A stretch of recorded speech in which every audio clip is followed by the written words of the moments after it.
So everyone, reviewing round three, doing a little bit of a hybrid of at home and at school. Now that I've got a video program at school, that will help as well. Looking at Universe 2 and how you guys did. You guys had a pretty solid round here. Ben and Taylor and Chelsea and Pow at the top end of this group. But everybody hanging in there pretty good for practice round three. Looking at how much you spent though, that's really probably the differentiator on this page.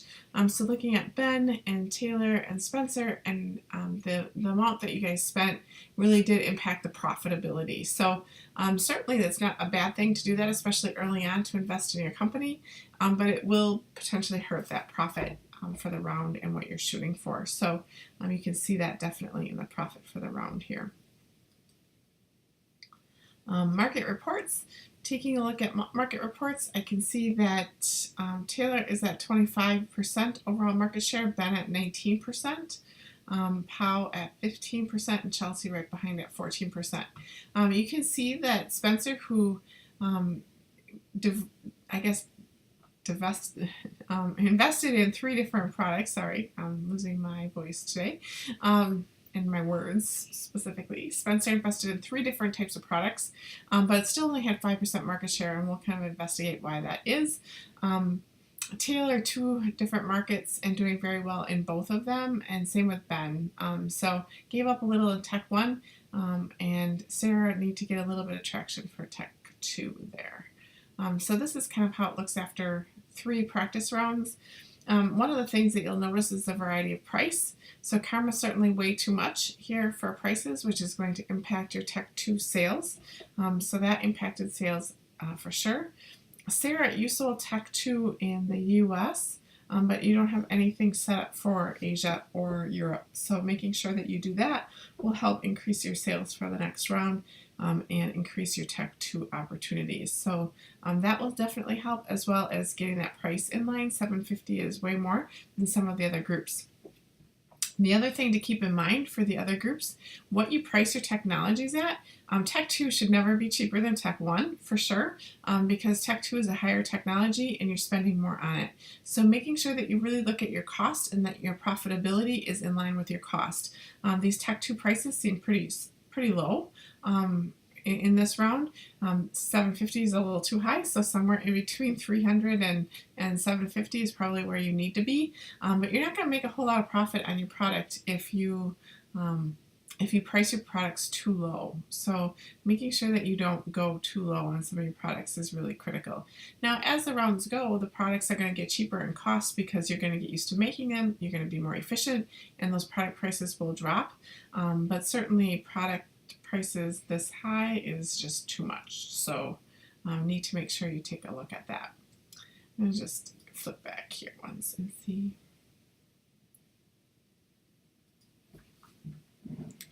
So if I look at just the US as an example, not going to tell me here. It won't tell me a market report. I'll have to actually go into your things to see how much the actual cost was.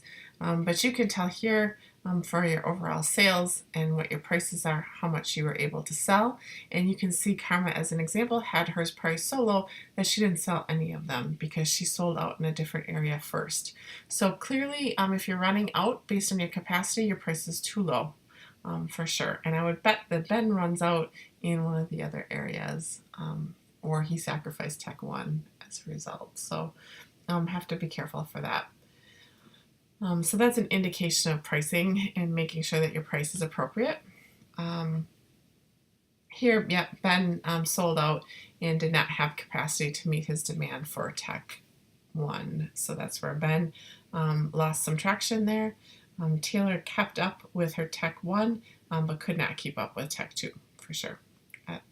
So definitely watch those prices. When you price, you want to make sure that your price matches your capacity. If you have limited capacity, then your cost goes up. That's generally what happens because you don't want to sell out. Again, Tech 2, Taylor sold out here.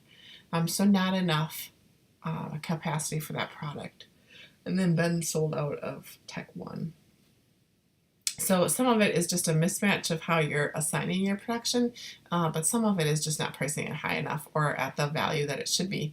So Taylor, as an example, was 78 and 78 utilization for US and Asia, but sold out of products. So one that tells me that you had more capacity to build more, but maybe assigned it or attributed it to the wrong product because you thought Tech 1 would sell more than Tech 2, which it did.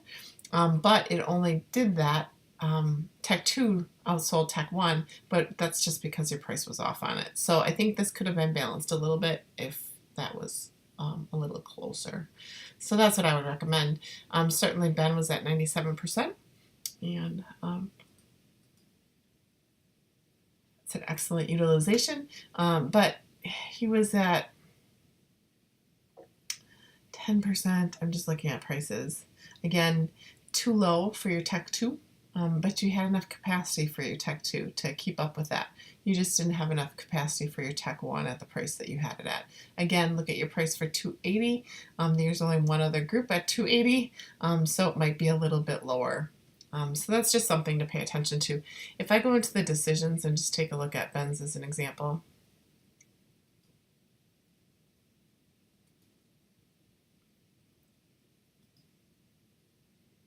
I'm going to go to practice round 3. I can't make any changes. I understand that.